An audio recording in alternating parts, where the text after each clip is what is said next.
Hello students, आज का जो हमारा टॉपिक है वो है नॉन होमोजीनियस लीनियर इक्वेशन।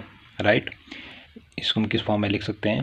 तो सबसे पहले इसकी हम डेफिनेशन करेंगे, फिर इसके एग्जांपल करेंगे। Right, the non homogeneous equation a11x1 plus a12x2 up to a1n(xn) is equal to b1, a21x1 plus a22x2 plus up to कहाँ तक है हमारे पास a2n(xn) is equal to b2। फिर इसके बाद आएगा हमारे पास am1x1 plus am2x2 up to amn(xn) is equal to bm। और इस इक्वेशन को हम किस फॉर्म में लिख सकते हैं?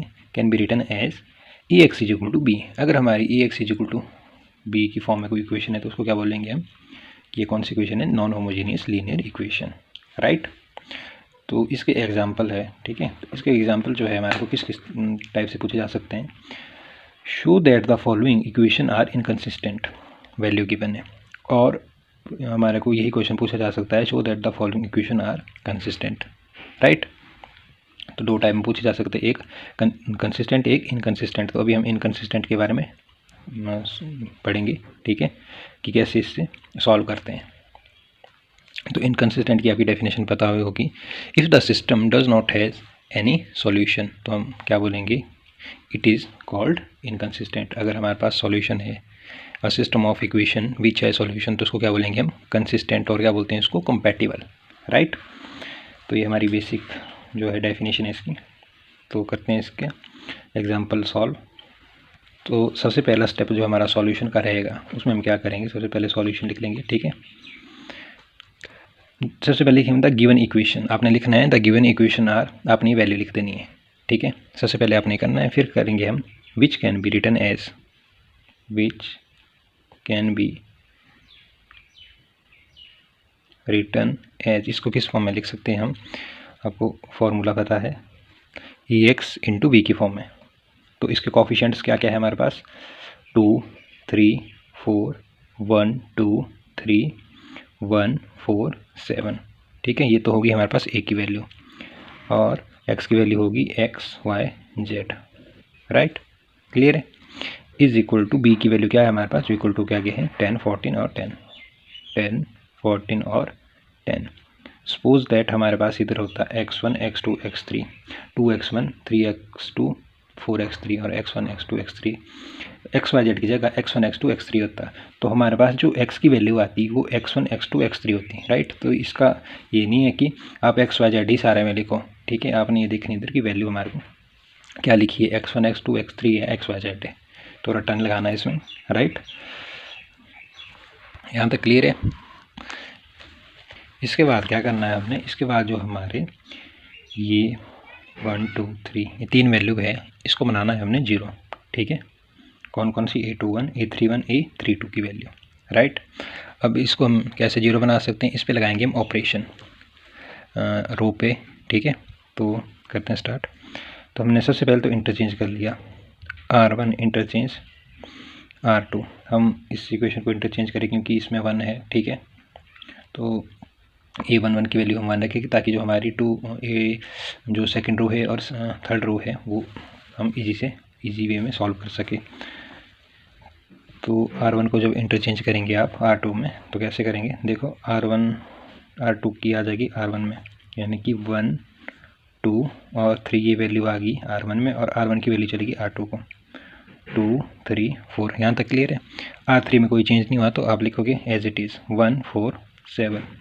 राइट, अब इधर है हमारे पास x, y, z। Clear? Is equal to, अब इस पे भी ऑपरेशन लगा हमारा b के ऊपर। ठीक है, b के ऊपर देखो 10, 14, 10 है, तो इस पे भी यही ऑपरेशन r1 इंटरचेंज r2। तो r2 की वैल्यू है 14, ये हमारी r1 की जगह आ जाएगी, r1 की जगह r2 की वैल्यू, और r2 की जगह r1 की वैल्यू। यहाँ तक क्लियर है? ओके, नेक्स्ट ऑपरेशन लगाएंगे। हमने क्या बोला कि ये तीन वैल्यू हमने 0 बनानी है। राइट, तो इसके बाद हम ऑपरेशन लगाएंगे। तो हमारे पास जो इसकी वैल्यू थी वो तो ये थी। ठीक है, अब हमने क्या लगाया? r2 पे, इस रो पे ऑपरेशन लगा दी। ये है r1, ये है r2, ये r3। राइट, रो 2 पे ऑपरेशन लगाया, क्या लगाया? r2 की वैल्यू है 2 माइनस 2 टाइम ऑफ r1 की वैल्यू है 1। तो जब इसको हम सॉल्व करेंगे तो हमारे पास क्या आ जाएगा? पहले तो हम r1 की वैल्यू लिख लेते हैं, 1 2 3, ये हमने लिख ली, ठीक है। अब इस पे ऑपरेशन लगाया, R2 की वैल्यू है 2 माइनस 2 टाइम ऑफ R1 की वैल्यू है 1, तो ये तो बन गया हमारा 0, ठीक है। फिर है R2 की वैल्यू हमारे पास 3 माइनस 2 टाइम ऑफ R1 की वैल्यू है इधर 2 हमारे पास, तो हमारे पास आ जाएगा इधर माइनस का 1, राइट। अब R2 की वैल्यू है 4 माइनस 2 टाइम ऑफ R1 की वैल्यू है 3, क्लियर है, तो आ जाएगा माइनस का 2। सॉल्व भी करना है आपने, इसमें वैल्यू पुट करते जाना है। फिर है हमारे पास R3 की वैल्यू, ठीक है। R3 की वैल्यू है हमारे पास R3 gives R3 minus R1, R3 की वैल्यू है 1, R1 की वैल्यू है 1, तो ये बन गया 0। R3 की वैल्यू है 4, इधर है 2, तो आ गया हमारे पास 4 माइनस 2 आ गया 2। इधर है R3 की वैल्यू 7, R1 की वैल्यू है 3, तो इधर आ जाएगा हमारे पास 4। यहाँ तक क्लियर।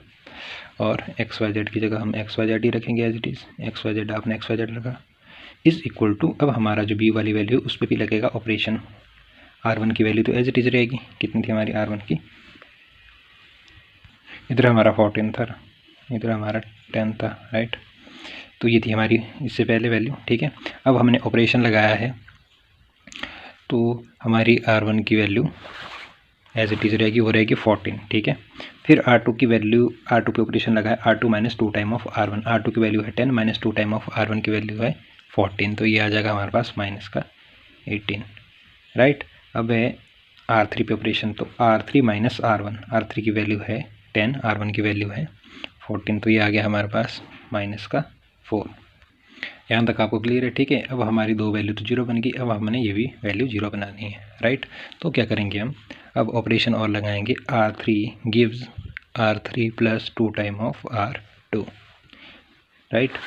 तो अब हमने इसमें ये ऑपरेशन लगा दिया है, तो हमारा आ जाएगा R3 की वैल्यू, R1 पे और R2 पे कोई ऑपरेशन नहीं लगा है, तो उसकी वैल्यू लिख दो आप एज इट इज़, आप लिख सकते हो, राइट। अब R3 पे ऑपरेशन लगा, R3 की वैल्यू है 0 प्लस 2 टाइम ऑफ R2 की वैल्यू है 0, तो यहाँ तो रह गया 0। R3 की वैल्यू है 2 माइनस 2 टाइम ऑफ R1 की वैल्यू है -1, तो ये तो भी बन गया 0।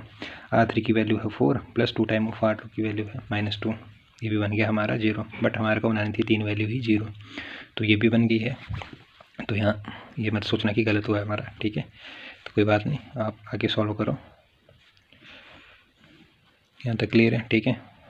और हमारा 14 माइनस 18 इधर बन जाएगा हमारे पास -40, क्योंकि R3 की वैल्यू थी -4 प्लस 2 टाइम ऑफ R2 की वैल्यू थी -18, इसलिए आ गया हमारे पास -40।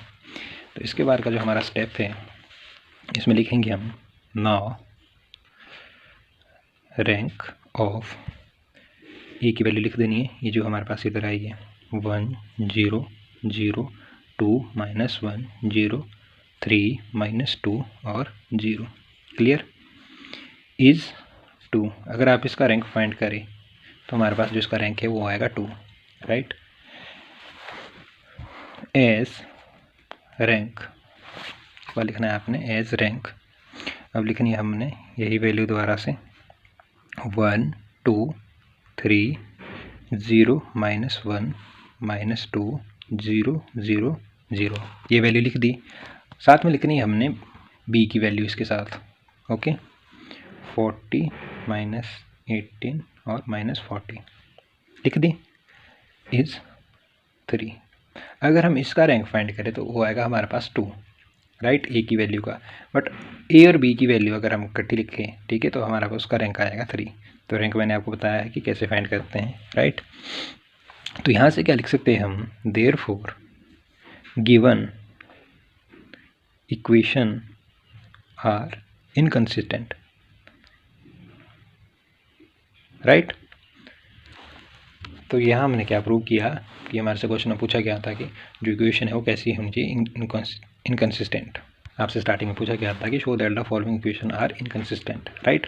आपको वैल्यू गिवन थी, आपने क्या किया, सबसे पहले इसको लिख दिया ए एक्स, इसको हम क्या बोल सकते हैं, और a x is equal to B की फॉर्म में आपने इसको लिख दिया, राइट।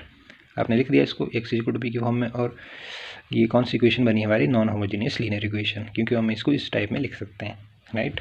फिर हमने इंटरचेंज किया R1 को R2 में, ठीक है। फिर हमारा जो इस मेथड में करना क्या है, हमने जो हमारी ये 3 वैल्यू वो बनानी है हमने 0, ठीक है। फिर आपने इस पर ऑपरेशन लगाए, ठीक है। ऑपरेशन करने के बाद आपने इसको सॉल्व किया और हमारी ये 3 वैल्यू 0 बन गई है, तो इसके साथ ये वैल्यू 0 बन गई। तो उसके बाद हम क्या करेंगे, नेक्स्ट जो हमारा एंड में आएगा, एंड की जो लाइन है उसमें लिखेंगे द रैंक ऑफ ए की वैल्यू लिख दी, ठीक है, इज़ 2, राइट। अगर आप इसको सॉल्व करेंगे तो हमारे पास 2 ही आएगा। एज रैंक ऑफ ए की वैल्यू लिखी और इंटू बी की वैल्यू लिख दी इज़ 3, इसको सॉल्व करें तो इसका रैंक आएगा 3। तो हम एंड में लिख देंगे therefore given equation are inconsistent, okay.